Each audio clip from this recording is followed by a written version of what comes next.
All right, we're going to get started. I'm just going to let you guys know we are recording, and I'm going to, hopefully you can hear us all. And I guess if you have any questions, you can either just chime in or raise your hand, and hopefully we can see that. Yeah, and I'm gonna say what I said before. Welcome to Baltimore County Zoning 101. We'd like this to be more of a discussion than me just talking and giving a bunch of. If you have questions, don't hesitate to ask. But I'm going to start off by I guess giving a little message or story. When I started in the Baltimore County Zoning Review Office, I think it was about 37 years ago. Time flies. I was hired by the zoning commissioner. Back then, the zoning commissioner was really the department head of the zoning office. And I was hired by the zoning commissioner. His name was Arnold Jablon, who went on to be the director and the head of the law office. Arnold was my teacher in high school, and he ended up hiring me as a planning and zoning associate in the zoning review office. When I first got started there, I had my copy of the zoning regulations, and I opened it up, and I'm just sitting there, reading it, trying to learn it. And he happened to come by, and he said, you're not gonna learn it by just reading it. You're not gonna just learn the regulations. You gotta apply it. He goes, just pick up the phone and start talking to people. Excuse me, because in that office you have the public that constantly calls and asks zoning questions. They said the way you're gonna learn it is just pick up the phone, talk to people, then you'll be forced to look at the answers.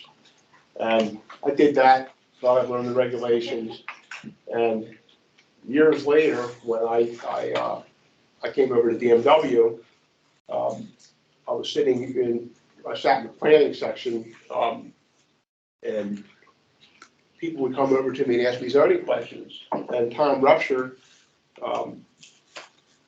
said to me, you know what, quit answering everybody's questions all the time to zoning. And if you know Tom, you could hear him saying that.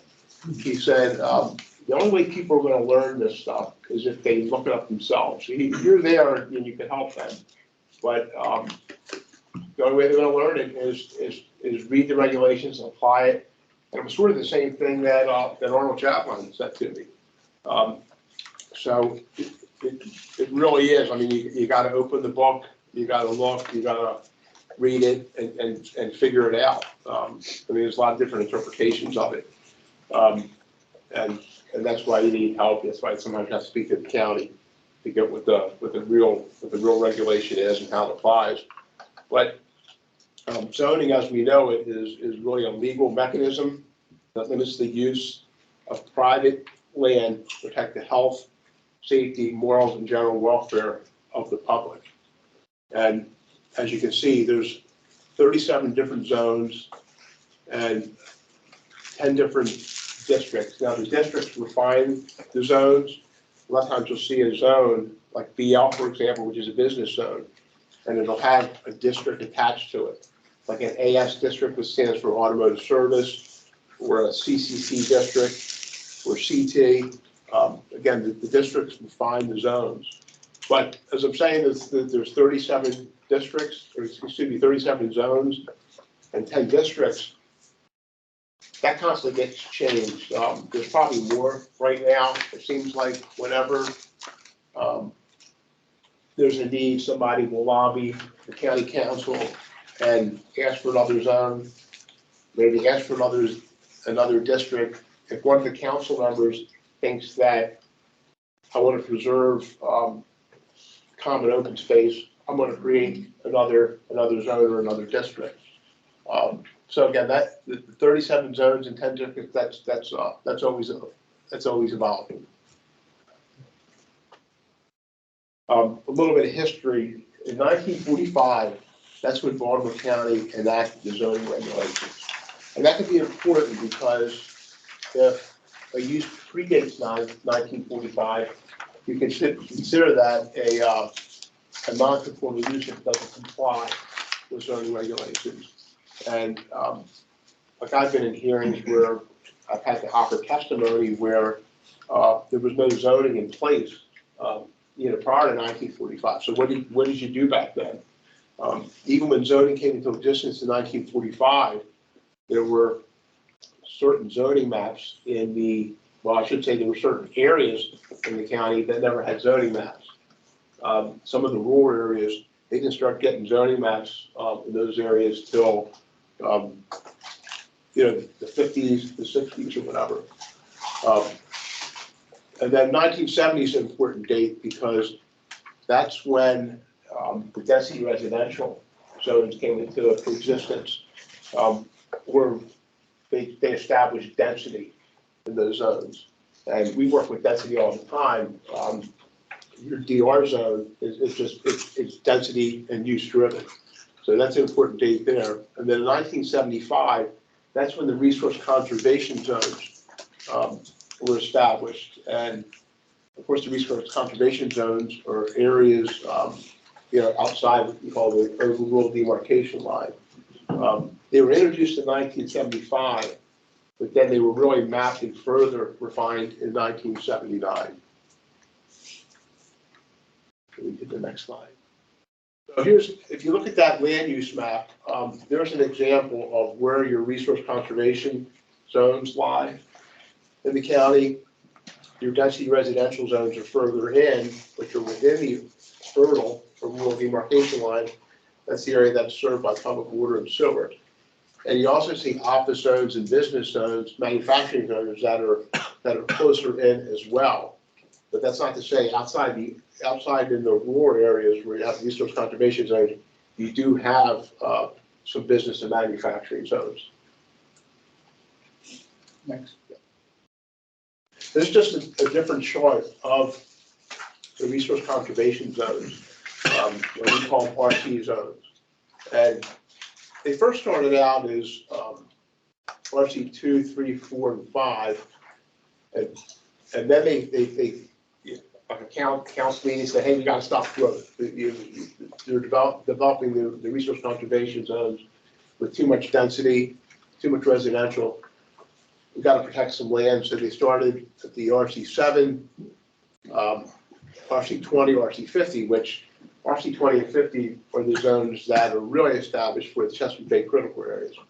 But as consultants, if we look at a zoning, if we look at a different zone for a client or a different area for a client, and we saw that the zone RC 8 or RC 7, we'd be like, that's sort of like a kiss of death zone for development. You're not going to really get that much out of there. And again, the RC 20, RC 50 zones, you can get development in there, but it's sensitive to Chesapeake Bay critical areas. I think that that's what the solar. That's what Koch wanted to rezone the solar projects is RC 20s. Yeah, that's it. It's a very interesting point. Which is not the critical area. Yes. Of course, the DMW has done like most of the solar facilities in Baltimore County, and they were all in the RC zones. So the RC 2, 4, I think 5 zones. I think it was the RC 2 and RC 4 zones. And we went through, had the special section hearings, and got approvals. The neighbors start complaining. They start lobbying the councilman, and he's like, you know what? I'm gonna put a scare into this thing. And he starts putting in for rezoning these solar facilities to RC 20 and RC 50, which were outside the critical. They weren't even near the critical area. But he did it just to stop development, and it made no sense. I mean, I think he actually put it in there as a placeholder, so some negotiation could go back and forth about, establishing buffers, right. Only developing the solar facilities a certain amount of land. But again, it didn't make sense how he was going to put the RC 20 and RC 50 on land that was in northern Baltimore County, not near the Chesapeake Bay critical area. Thank you for bringing that up. That's a good point. And it stalled those projects. Because they had to wait to find out the resolution. They did. They had the applicants had to wait to see whether the zoning, whether the rest of the council was going to vote on these zoning. So they put everything on hold because they were laying out a lot of money. And they're saying, if I lay out all this money for all my plans being reviewed, and this gets down to RC 20 or RC 50, I can't have my solar facility. A lot of people thought the county was setting themselves up for a lawsuit because the council originally said you can have solar facilities in the RC2, RC3, 4, and 5 by special exceptions. The people went through the process, and all of a sudden the buffer was going to get pulled out from them. Mitch, is this chart right out of the zoning manual? This chart is out of the Citizens Guide for Zoning, Okay. which is on the county website. I never see it summed up like this. It's kind of nice. Yeah. Mhm. If you go to the, it's the Baltimore County Zoning Review Office, their webpage, it'll have this. And I think it's also on planning's webpage too. Okay. You know, I sort of, when I look at this and I think if I was like the average citizen and I pulled this up and I realized I wouldn't understand this. But then again, if I was the average citizen, I probably wouldn't have had a proper building permit either. It's difficult for anybody to Yeah. understand. Hey, Mitch, can I ask you a question?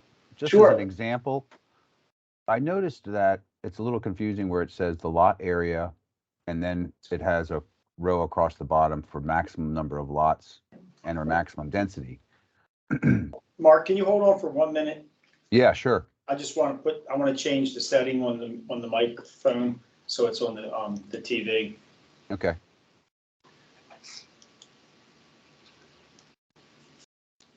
Try speaking now. Hello, testing. 1, 2, 3. There you go. All right, cool. Thank you. The zoning, how can you have 1 acre minimum and 1.5 acre maximum lots? I thought there was a 50 acre maximum lot size, and maybe it's too complicated of a question to get into here, and I don't want to take up everybody's time, but I just thought as an example of how that's interpreted. Right, and you're looking at the RC2 zone, I believe. Well, several of the ones I noticed, they're Yeah, I'll give RC2 you through an RC6. I'll give you an example with RC2. The RC2 is for ag protection. So if you have 2 acres in that zone, you can split it once to get 2 lots. Anything more than 2 lots, it's at the rate of 1 for 50 acres. So you would need Okay. 150 acres to get 3 lots out of it. Gotcha.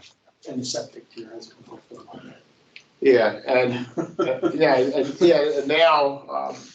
now with all that, with the growth tiers and the septic bill, you're not getting any more than 3 lots anyway, because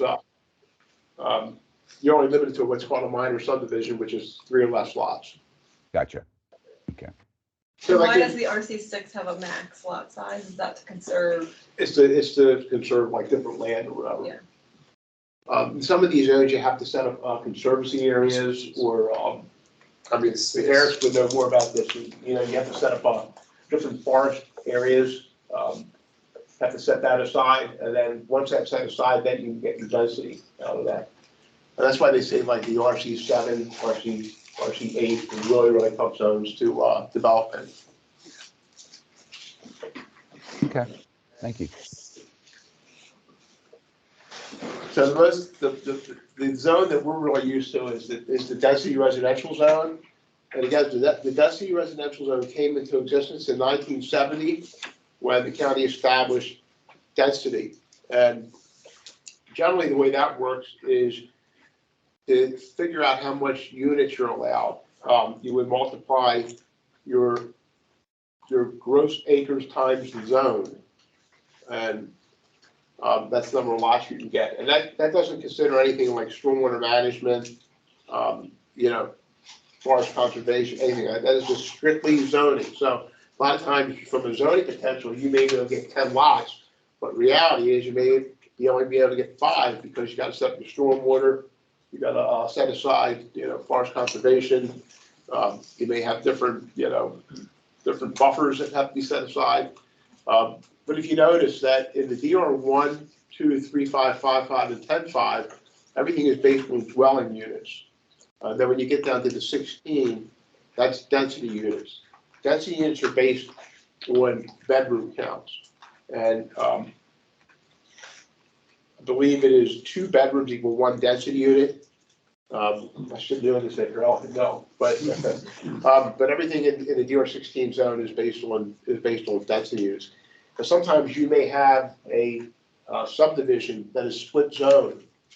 That's, let's say DR 5.5 and DR 16, and those dwelling units and density units have to be calculated out separately. They're two different things. You can't exchange dwelling and density units. But again, they're the most common residential zone.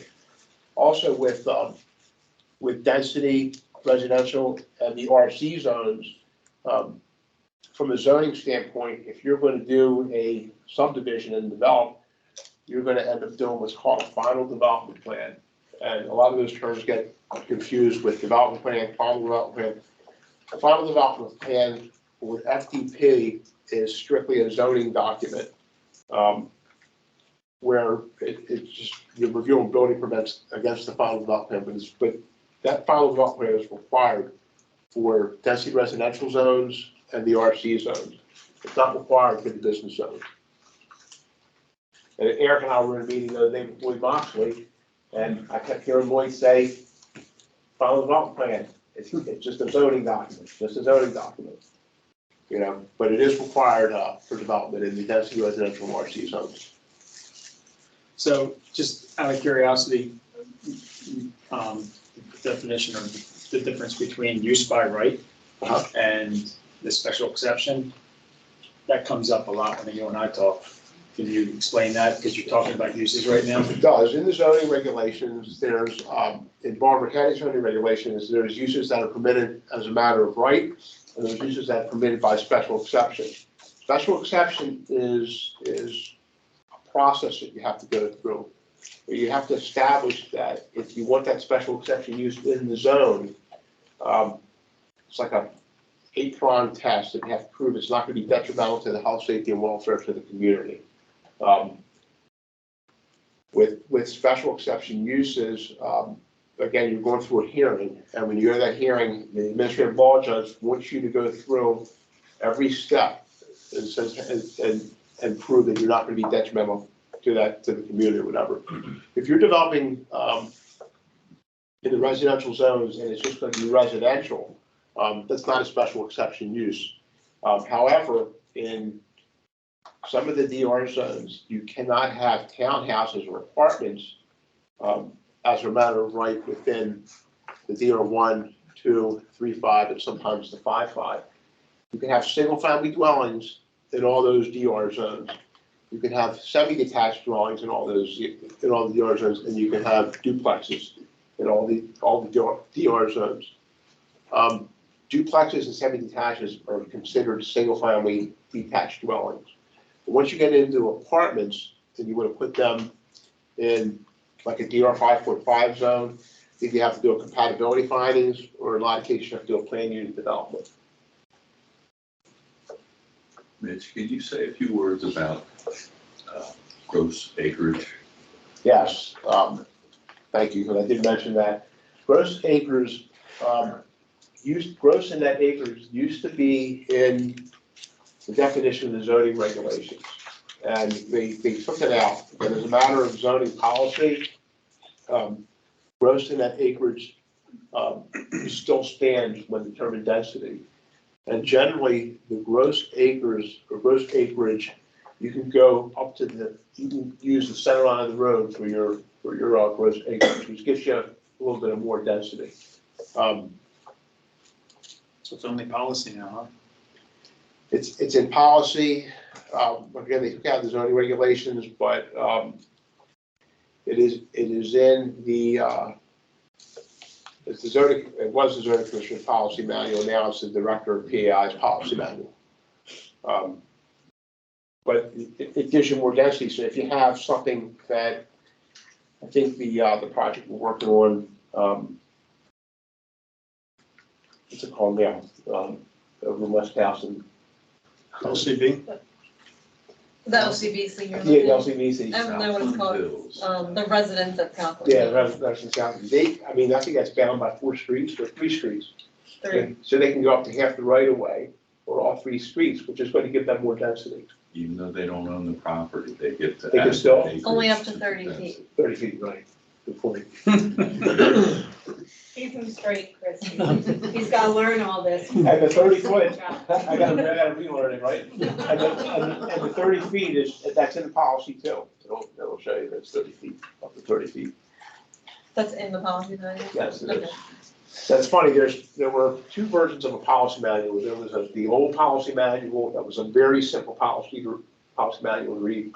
Then somebody came in and redid it. It's very hard to find things. I would always go back to the old policy for like something like this, like gross and net acreage. And then you can use up to 60, half the 60 foot right away. But again, you would think that that would be in zoning regulations because people are developing density based on, what that says.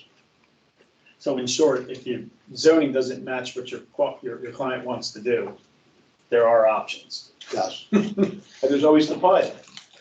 I mean, the PUD, you can always ask for more density in the PUD. Mitch, where it says other, Yep, sorry about that. it says other, like churches, hospitals, does that mean they're allowed in any DR zone? I'm sorry, what was that? Under a typical permitted by use or uses. At the permitted bottom by- of typical uses permitted, am I right? It says Oh, typically used by right? It's that class A. churches, hospitals, family. Oh, okay. Does that mean all DR zones they're allowed? Yeah, in churches, hospitals, family childcare, youth, assisted living facility, the churches, you can do that by right. Again, you get into something else, which is residential transition area requirements, where you gotta, have certain setbacks, buffers, other things like assisted living facility. A lot of those uses are permitted by use permit, or if they get even larger, by special exceptions. Like So they're not by right, they're not by right. even though it says, It's by, like church is by right, but you have to meet different conditions. okay. So it's not like an automatic given that you can have those uses. Mitch, if you have a DR zone property abutting some other zone, do the residential transition areas and buffers come into play there or not? They do. If you adjoin a business zone, they're not gonna come into play. If you join a DR zone and an RC zone, then you're subject to residential transition area requirements. And again, the purpose of the residential transition requirements, and we call it RTA, the purpose of that is if you're gonna do like a dissimilar housing type or a use that's not really compatible, then you're gonna have the required setbacks and buffers. Have some kind of transition between different uses. And that's always applied to protect the higher density, or protect the lower density from the higher density. Yes. So it's always, Yes, like if we were going, for instance, Bills in Woodbrook. If you had single-family dwellings all around Bills at Woodbrook, and you were gonna come in there with townhouses, then you'd be subject to RTA. If you were just doing the single families against single families, or with Bills in Woodbrook, if they had duplexes or semi-detaches, there's no RTA. I think that. But the planning I was office just gonna say, the planning office raised doesn't the issue. always think that, Yeah, yeah, they they don't raised always the issue, know. they saw duplexes, they're like, aren't you subject to RTA? But if you look in what's called the CMDP, the Comprehensive Manual of Design Policies, it specifically says semi-detaches or single-family detached. We had I think it was a project we did down on the water that was semi-detaches. I think Grayson was developing it. I don't know if you remember what that was. Valentine. And at the public hearing, they came up and said, the people were saying, hey, this should be subject to RTA. But they were semi-detached, not subject to RTA. It's considered a single-family use. So Mitch, if you had a property that had one DR zone on one side of it, let's just say it's a rectangular property. To the north, I've got DR 55, to the south, I got DR 10-5. East, I've got DR 2. I've got, just theoretical. Is it conceivable that you would have RTAs of differing widths around the perimeter of your site? If you, you could, but if your property, this RTA is just off-site. If you're developing within your property, your 10-5, you don't have to buffer within, you don't have to buffer your own project. But if you have, different zones, it applies to all DR. So if you were doing townhouses, and you were joining 16, but that 16 had a single-family dwelling, you would have RTA. If that makes sense. It's based on what's built there. It's based not on, it's zoning. based on the use, not the zone. The use of the. Could you have RTAs and RCs, or is that only for DRs? You can have them, in the RC zone, if you're developing in an RC, you're not gonna have townhouses usually, you're just gonna have all single family. Okay. But it's a good question, because if you're DR and you have RC next to you, and you're gonna do townhouses, you're gonna have RTA. It's really geared to protect the single family detached use from the townhouse. Not, and I'm saying protect, not that townhouses are bad, but they want to have that buffering and transition between the two different uses. That makes sense. Trying to think of a spot where that is. And you know where you're going now, Old Court Road, past Hidden Waters. You got the townhome community that's existing. And then the old Hidden Waters property was RC, so it would apply. Yeah, but I think the townhouses, they're hidden waters. It's that old community though. I mean, we had to apply RTA on Calhoun South because there's single families on the other side of the road. Yeah. So Okay. we had to buffer our unit, the apartment building so far back. It's hard to think of an RC zone that's next to. That's a right. Oh, field. RC next That's, I was just really struggling. So an RTA can extend across a road? Again. And again, the old policy would show you all kinds of pictures of RTA, different RTAs going across the road. There were different versions of RTA, and when in 1970, when they just introduced the density residential zones, you, believe it or not, you had an RTA. You had to set an RTA between a single family, an existing single family, and a proposed single family development. You just had different setbacks that had to apply. So we used to call that, it was called old RTA. Then you had the next version of RTA where you were swinging arcs from existing single family dwellings and buffering. That was just called old RTA. So now the current RTA is called new RTA. That's how you distinguish it. You're not old, you're old. Old.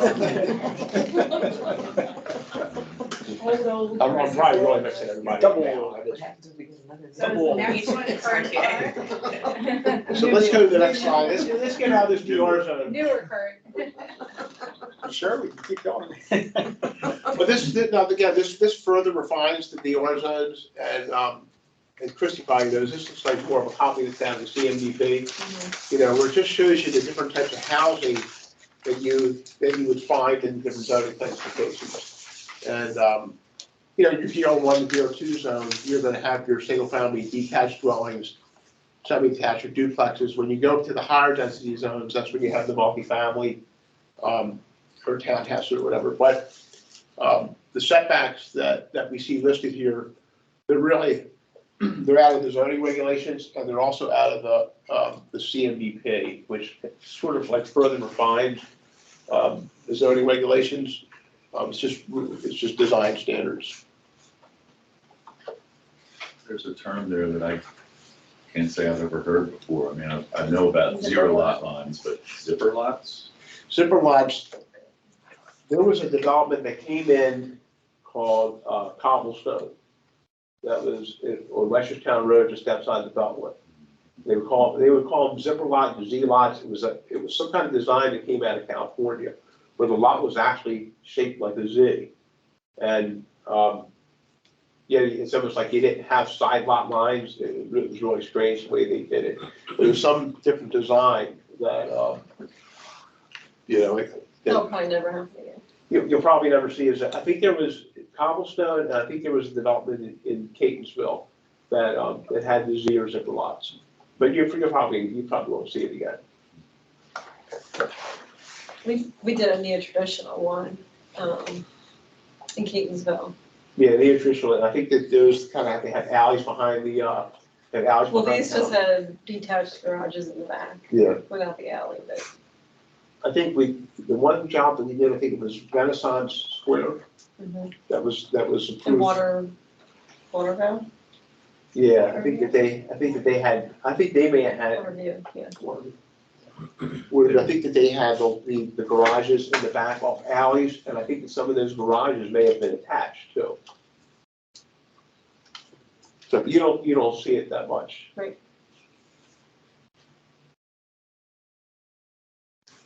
On to the business zones. The business zones, of course, allow, your retail, restaurant, your main business zones that you see are BL, BM, and BR, business local, business major, and business roadside. The CB is a community-based business zone, and the BLR is business light restricted. And generally in those the lighter business zones, you can just have the lighter business uses. When you get into the BL, BM, and BR, more intense business uses, the BM, BR, I've always distinguished the BM and BR is that you can have warehouses in the BM and BR. You can have car dealerships in the BM and BR, but you can't have them in the BL. And then your other zones are BMM, BMB, and BMYC, which were really set up for the marinas and the boat yards. But I think the ones that we really work with are the BL, BM, BR. And what's interesting is a lot of times what they'll do is you'll see a district attached to the BL, BM, BR. You'll have, for example, an AS district attached to the BL, which stands for automotive service. If you just have a BL, in most cases, you can't have a service station there. You need that AS district. Of course, with the BL, you can have the CCC district attached to it, which stands for Commercial Community Core. The districts sometimes will restrict your design. They have stricter setbacks, but then again, they'll open up uses. And within the CCC and the CT district, you have unlimited density. And like the job that we just got done hearing with for Elephant that had a CCC district. And that CCC district was just put on by the councilman in the last zoning cycle, last comprehensive rezoning. So it really opened Ellicott Mills up to where you could convert that use to apartments and have unlimited density. The way it's worded is it's sort of hidden in the zoning regulations where you can have unlimited density. You would think that would jump out at you at the zoning regulations.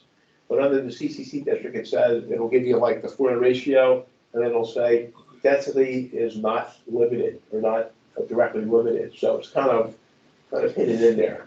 But again, districts will refine the zones. And I know Jacob is familiar with Hunt Valley Town Center, which has the CT district, which again you get more density, you get more height with the CT district. But it's just exactly what they're like. Hunt Valley Town Center, CT stands for Town Center, and that really is a town center there. I mean, they have commercial, residential, unlimited residential. So again, the districts will further refine these zoning The specifications. districts must state residential is allowed too, because like under uses here, it doesn't say residential under any of these. It doesn't, and it's a little bit confusing, is the BL, BM, and BR, they're superficial. So whatever's allowed in the BL can go in the BM, and whatever's allowed in the BM can go in the BR. So you kind of have like a jump around. But we'll say that in the BL zone uses and is, as far as permitted uses and is limited in the predominant residential zone or the adjoining residential zone. But, so you can have residences in those business zones. But if you're a district and you have that CT or the CCC, it'll say density is not limited, so it's assuming that you can have the density in there. You can have residential uses in there. Because density is associated with residential use.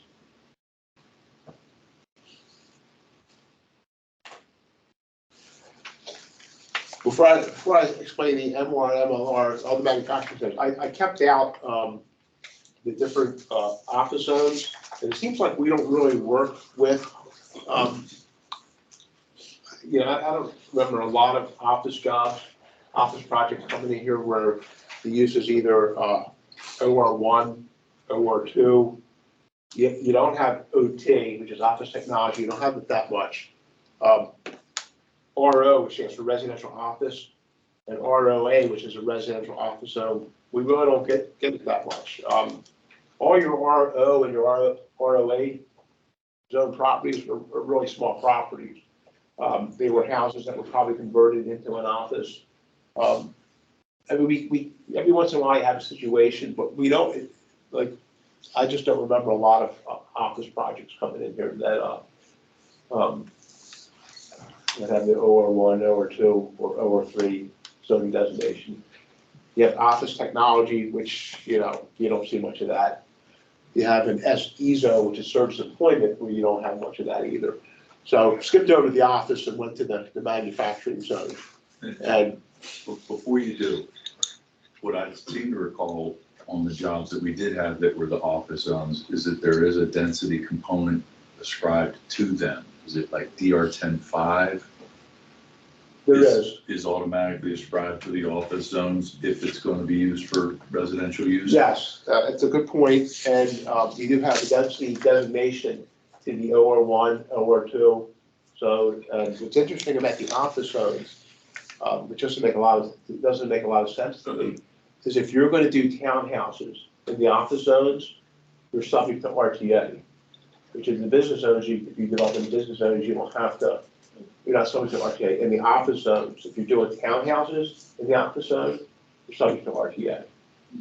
And I think that they may have said, hey, if somebody's going to do townhouses in an office zone, they could be adjoining a residential. So we want that buffer for them. However, you can have an office there, and then you're not going to have RTA. So what's you know, you're going to have buffers for residential, but you're not going to have it for offices. Yeah. So, but it seems like that we have, you know, a good amount of, you know, work in the manufacturing. I mean, daily right now is Manufacturing light. is ML. Yeah. You know, it's all ML, manufacturing light. And then you have the MH, which I think, you know, we're doing that work in MH right now. The thing about it's always, I always remember this, is in the manufacturing zones, you have setback requirements. You have 25-foot front and 30-foot sides and rear. And there's a section in the code that says that that a building can't occupy the arch of another building. And what that means is if you have two buildings next to each other, and they have to have 30-foot, they each need 30-foot setbacks, you got to double the distance between the building. And I always remember, and the reason they do that is so if you subdivide it, you're not going to create a deficient setback. And I always remember that Tom Repsher, he was laying out something in the ML, could have been Sparks Corporate Center. And he said, what are the setbacks? Or what's the distance between these two buildings? And I said, Tom, you got to double the setback. What the hell do I got to do that? when you think about it, you know, it's all they're manufacturing buildings. Why do you got to double the setback? But the purpose is if you strike a subdivision line between the two, you're going to have, you know, each building is going to have sufficient setbacks. That was a good reference. I wanted to copy this because this is the CT district that I was talking about. That was Hunt Valley. And what's interesting about this, it's It's unlimited density, it's CT. In the CT district, I think that's a picture, Ed taking a picture of. Is that your picture, Ed? He thought he saw his car. No, that's- That's why your car out there. I was about to That's whitemarsh. say, it's that is, as Eric said, that's actually white marsh. It's when, Yeah. That's Sears. But white marsh is also a CT. Yeah. That's what he was checking you on. Well, you know what? I don't remember Hunt There's no Valley basis ever in looking it. like that. If it were Hunt Valley, there'd be a better shot of. I think there was, but it was never next to the Sears. Yeah. But I think as a rule of thumb, most of your malls in Baltimore County have the CT designation. And, so it's unlimited density. The thing with the CT district is that you're allowed, this will get a little confusing, you're allowed 1.5 times the height that you normally be allowed. So when we just had the eligible hearing, which was BLCCC, the CCC doesn't give you like a 1.5 height allowance. The CT district does. And I think what they were doing when they came up with the CT district with that height allowance is that your BFCT in Towson, your big core, you have a lot of tall buildings, and they just wanted to give you more flexibility with your height. So they give you a break with the CT as far as height, unlimited density, but also with I keep referring back to Hunt Valley Town Center. That's interesting because you have most of that property is zoned BMCT, but then you have the area that was Sears that was just zoned BM. Then you have a zone line that goes through the building that's BM and then BMCT, and it really doesn't follow the building. I think it's off the, I think the zone line's off of the property line. So when we were trying to figure out parking, it got really confusing of, I was getting a break for parking in the CT district, but it's not as much in the BM, so we really had a hard time figuring out the parking requirements for that. But again, I wanted to, if you see that, it shows you your different malls that are zoned BMCT, have the CT district.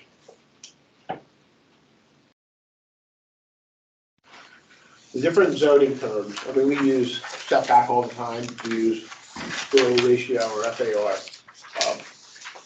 Setback is the required distance between the proposed building or existing building and the property line.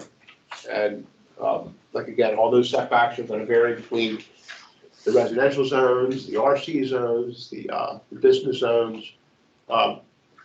Thing with setbacks is there's exceptions to setbacks. There's exceptions for projections, open projections. If you have an open projection like a deck or a patio or any kind of porch that's not enclosed on 3 or more sides, you can go 25% closer than the setback.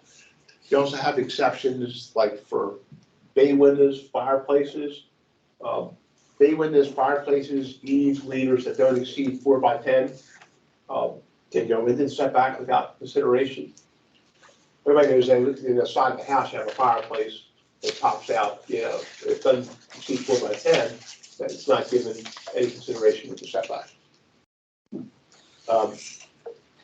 The floor ratio is really it's the bulk requirement. Mitch, one caveat to Sure. that. Doesn't the bay window can't actually have floor space for it to be allowed to do that? Yeah, if the bay window has foundation or whatever, Not even foundation, but Before- just like a cantilever Yes, floor space. you're right.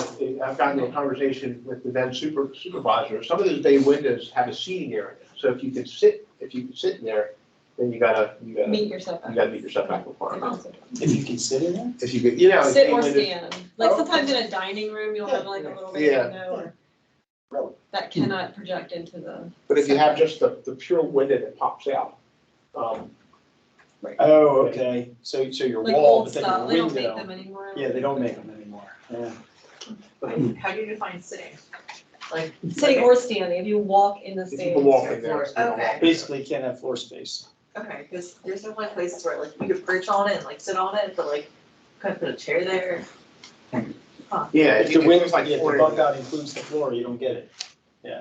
Now, a while back, when I was working for the county, George Gavrellis, who used to be the zoning specialist for DMW, I remember him coming in and arguing. At one time, residential, you had to have a minimum of 15 feet window to property line. That's all gone now. But you used to have a minimum of 15 feet window to property line. You used to have a minimum of 40-foot window to window. But there was a situation where you had that 15-foot window to property line, and George Gavrellis came in and said, "Hey, this is a bay window. I don't have to meet that 15-foot window to property line. It's a bay window. I'm exempt from any kind of bulk requirements." And yeah, it was a good argument, but the window it was set for privacy, so you couldn't see within each other's windows. So there's all different, situations or whatever, and whether you can go into the setback or whether you can go out of it. So Mitch, did George win that argument? No. No. Like the 40-foot requirements, It used to be 40-foot window to window. That was, because they're offset. there's, I mean, thank God it's gone now, so you don't worry about it. Don't worry about it. But there used to be. Unless you build that last house at Cromwell Wood, Yeah. there's still two left. That's right, 'cause you're stuck with the window. But there are angles, and if you exceed a certain angle, then you're exempt from the window to window. So that's actually in the sample of angles or whatever, it's in an old CMVP, whether you be exempt from the window to window. And back then, when you had the window to window, you also had height distance requirements, so based on the building heights of residential, it had to be 70 feet apart. So, it was always an argument of, well, can I take the average height, to consider my house. It used to, for building height, it used to be average natural grade to average roof, they got rid of it, and now it's highest point of natural grade to the roof peak. Made it easier to determine the building height. So we spoke about RTA. RTA, it's just, it transitions to different uses.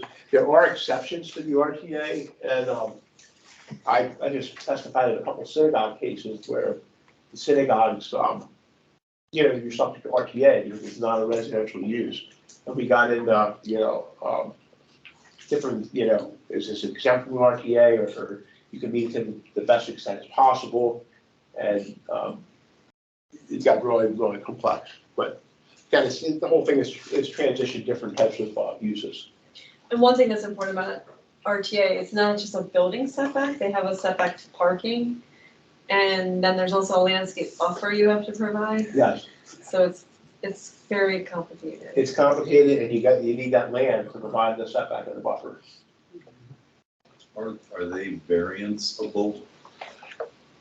Under, laugh at this, under old RTA, you couldn't variance it. You could variance RTA now. You can either variance RTA or you can have a special hearing for the administrative law judge to make a determination that you met it to the best extent as possible. And that's what we did in those synagogue cases. We had hearings to try to meet it to the best extent as possible. And you showed buffers, where you could provide them. You did different things. You lowered the building height, and you really wanted to meet the intent of the RTA to get that approved. And just a comment on that, Christie, if you have a 10-foot or 15-foot landscape buffer required as part of an RTA, you can't put a utility line down the buffer, because then we can't plant it. Yeah, it's got to be an undisturbed buffer, but your RTA buffers are going to be much more. Yeah, it's much bigger, Mark, it's like a 50-foot buffer. The 50-foot buffer and usually within a 75-foot setback. So you have a 75-foot setback and that 50-foot buffer goes within the setback. But again, you can variance it or ask for a special hearing. And I think in the landscape manual, and don't they have different landscaping requirements for RTA buffers, I think. I think so. Yeah. So the buffers are pretty specified.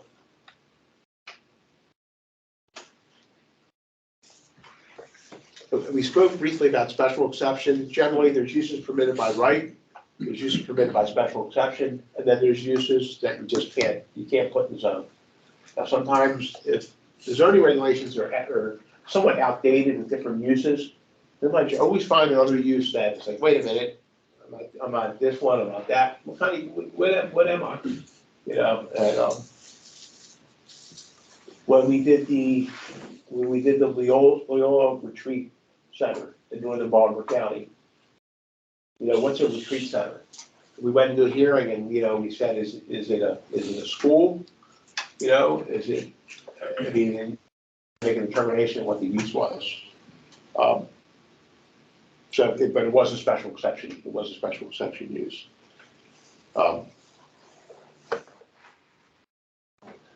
So variances, so anytime you can't meet those setbacks, if you can't meet the parking requirements, if you can't, if your height exceeds what's limited,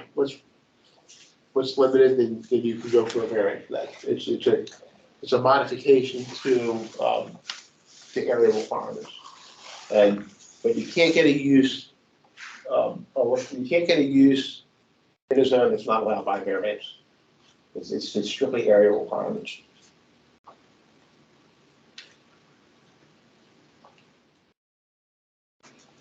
And special hearing, that's always been sort of like, if I can't get something in there, I'm just gonna ask for a special hearing.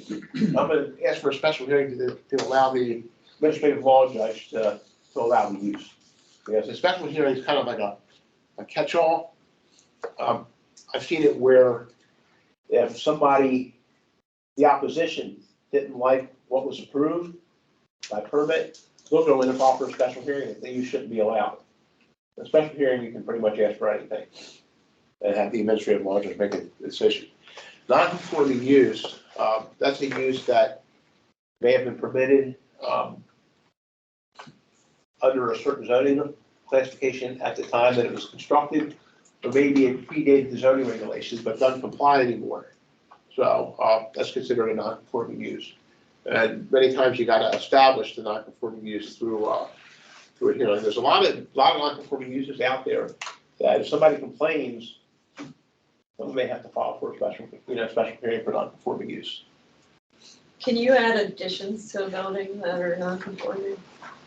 You know what, if you have there's something in the regulations that says you can expand it by 25% of the ground floor area for non-conforming uses. I know that I'm getting my job mixed up. There's a Broadmead. Broadmead, they changed legislation so these assisted continuing care facilities weren't allowed anymore where Broadmead was located, but they had their hearing or whatever. It didn't conform anymore. So when they start doing the additions on there, we had to get a letter that said that we weren't going to exceed the 25% ground floor area, and it was permitted. All those sunrooms that they Yes. added. Okay. So we also mentioned the urban rural demarcation line. It's a general line between the urban and rural area, and in most cases, the inside the URL is served by public water and sewer. But there are other situations where you're outside the URL and you have public water and sewer. For most of your DRs are located in your, Most of your DR zone is is located within the URL. and there are some RCs inside the And the converse of what you said about being served by public utilities is also true. There are places inside the URL that are not and will never be served by public water or sewer. So we have to be careful of that.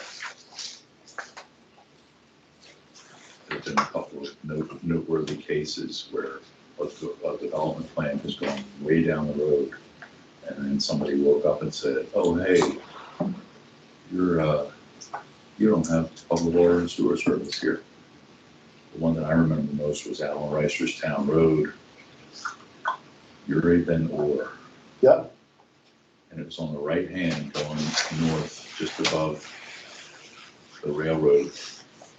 And that project was going to record plat, and I think Bruce Seeley happened, Bruce was a development coordinator for DEF years ago. And he happened to notice that the thing was inside the Irwell, but it wasn't within the mapped metropolitan district. And it just put the brakes on that project for like 3 years because they had to go back and amend the master water and sewer plan to get the ability. It didn't matter that there was water right in Reisterstown Road and sewer running right down the street. You couldn't legally serve it. So the Lake Quarry out parcel also was outside of the metropolitan district when we started working on that. So things that you just can't imagine would be the case. I mean, it's like, God, it's right there on Reisterstown Road. Who would have thought? So It just wasn't that. you always need to check those things just to make sure. Yeah, I think it was a subdivision that went all the way, I think, to the development plan. Or it was coming up for a hearing, in Catonsville. And I think Jack Murphy, who ended up being deputy zoning commissioner, he was representing the Catonsville community that was in opposition. And he was looking through a bunch of stuff and then saw that they didn't have, it wasn't mapped. And it killed the project.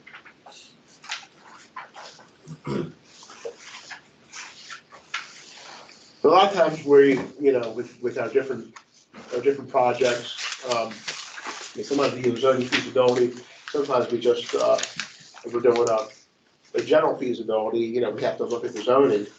And it's kind of like a little step-by-step process. First thing you do is find out what the zoning classification is, but also pay close attention to the zoning map, because if you have a piece of property that's a BL that joins residential, you may not be able to put up as big of a building as you would on there, because you can't, your business building, your commercial building can't go in the residential zone. So first thing you do is you look at the zoning, check the zone lines. The next is, what's my zoning and is it permitted? And can I get the density of wood? If not, you may be into a planned unit development. So get the zoning, see if the use is permitted, see if the density is permitted. Then look at all the different requirements, setbacks, building height.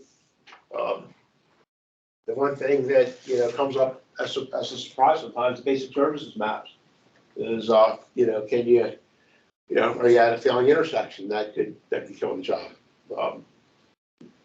With Daly, we're fortunate that it's industrial. It's exempt from the traffic.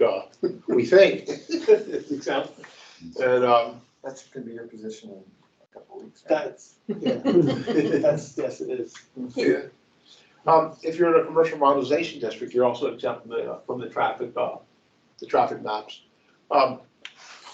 RTA, landscaping requirements, compatibility. You also have to check the zoning history, whether it had a DRC, whether it's part of an approved plan that you're going to have to amend. You should just go down a checklist and see, if we're okay in all these different items. And then you have your different master plan items, like we mentioned growth tiers, because if you're in the RC zone, you could be in a growth tier where you're only allowed the three or less lots. Could be part of a grandfather plan, Also, you have to look at if you're in a design review area.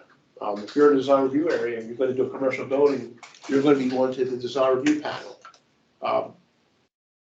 Again, if you're in a commercial modernization area, and if there's any community plan, I know that Christie always asks me is, if you check if we're in a community plan. The other thing I didn't mention, and I didn't put on there, and it should have been one of the first things I put on there, is it within a historic district or is it a landmark? Yeah. Because if it's a landmark, you're not altering that building unless you go to the Landmark Preservation Commission. Same thing with if it's in a county historic district too. With landmarks, you got to see if the building's on the list. You got to see if you're in a district, and you also have to see what the environmental setting is around the historic building. Because sometimes you're limited in what you can do, there. There's Broadmead, has the Holly House there. Yep. And it does have an environmental shed. setting around that. Yeah. That's like you said, so you can't really alter that. And I remember meeting with the planning office on what we could do within that environmental setting. We had one up at Walsh property, remember that, Christie? All the way up country in RC5 or RC7. It was one of those two. 4 or 5. It was, I think it's 5. And there was a property off the property that had a view shed onto us, and we couldn't put houses there because it was gonna mess up their historic view setting. So we had to have a long road and no houses. And then I think that may be it. the times. So is there a next slide? No, that's it. So, On that last one, and I don't know if it's just specific to trucking facilities, but I remember a couple of times we got involved with trucking facilities in the Chesapeake Bay Critical area. And even though trucking facilities were allowed in the ML or whatever it was, because they were within the Chesapeake Bay Critical area, there were even greater setback requirements. And I think it was like 500 feet from the nearest, must be greater than 500 feet from the nearest DR zone. And that's just one example that I'm aware of, but are there any other superseding setback requirements that you're aware of? well, you know, with the trucking facility, I remember that, there's a separate section in the zoning regulations and I think it's under Chesapeake Bay critical areas. And it said no trucking facility, or it said no use. And then I think the trucking facility has their own separate category with uses in the zoning regulations. So some uses are, there's a whole section in the zoning regulations under special regulations that will give, that's specific to a certain use, that will supersede those setbacks and area requirements. The area requirements will really exceed what is listed in the zoning, the standard zoning regulations. So even though I've gone through the ML and it says I can, you gotta look elsewhere before you really confirm. Like cell towers. Cell towers, that's a use where, we don't get many cell towers anymore, but they have their own regulations. And if the cell tower is located in an ML, there may be a regulations that says if you're within so many feet of a residence or residential zone, it's got to be so many feet off the property line. So there are different uses that will have their own setbacks. There was an old brown cover book. Is that still around? Was that the old zoning regs? And do we ever need to go back to that?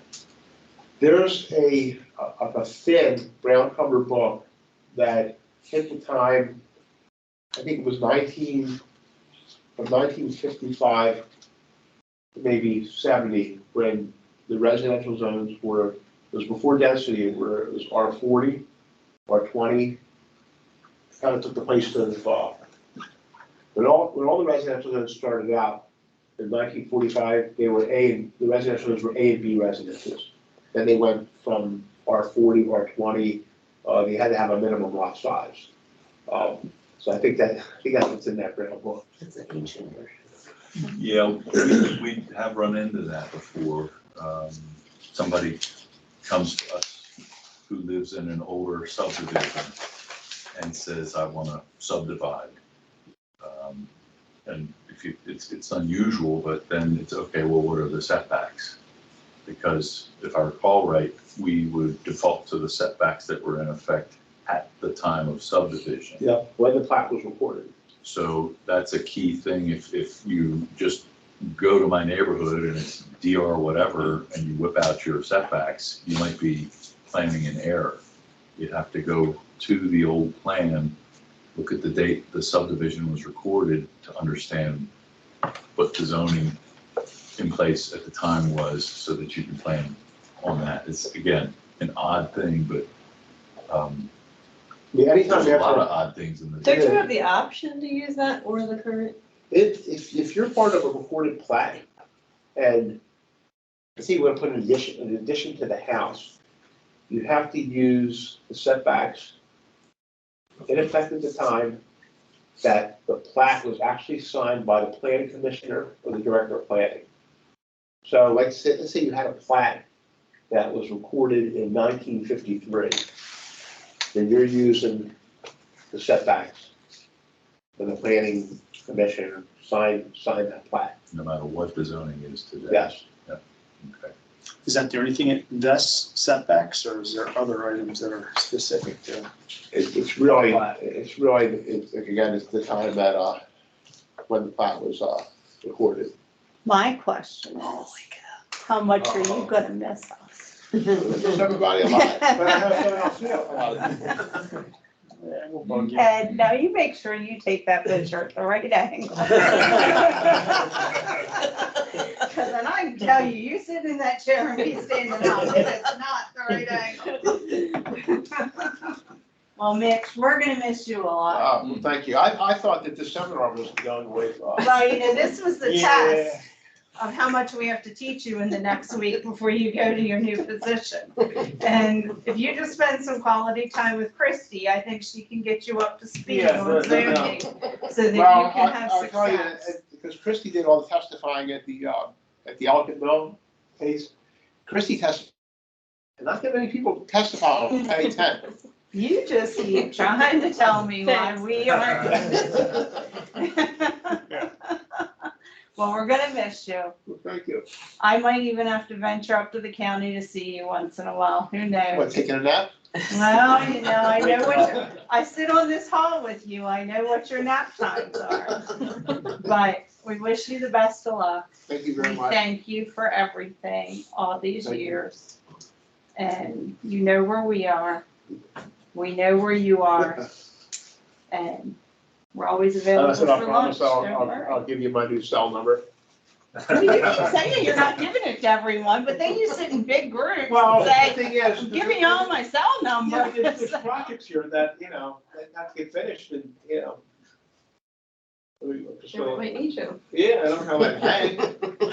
Are you available to testify while you're working? They're gonna find out that the county has to recuse himself from everything that comes across his desk, and they're gonna be like, why'd we hire you? I can't work on this. Give me another one. I think Mr. Perla is a little swamped up there, and I think he needs help. I, So I have a question about what you were just talking about there real quick, the plat thing. Oh, the So plat. like the new project we have, that Avenue Apartments, Avenue White Marsh Apartments, that has a recorded plat. Do we have to use Yeah. old? Okay, so you're just referring to residential? Residential, yeah. Okay. there you go, now you can That's get it. very old, Chris.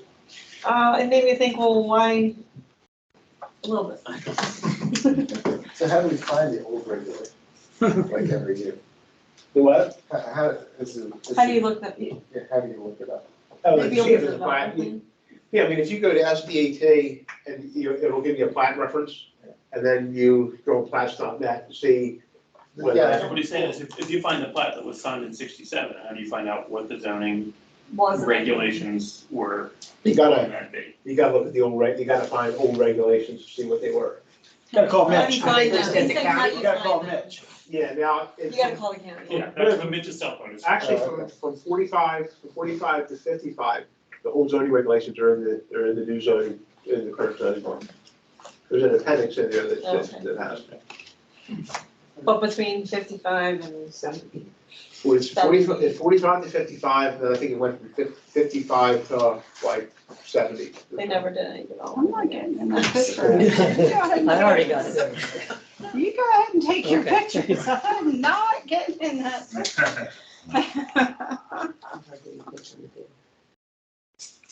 You wanna cut? You wanna You see? How far you can throw the rock. We don't have our big knife, we don't have anything. Did Mark have a question? Mark, did you have a question other than how we're gonna cut the cake?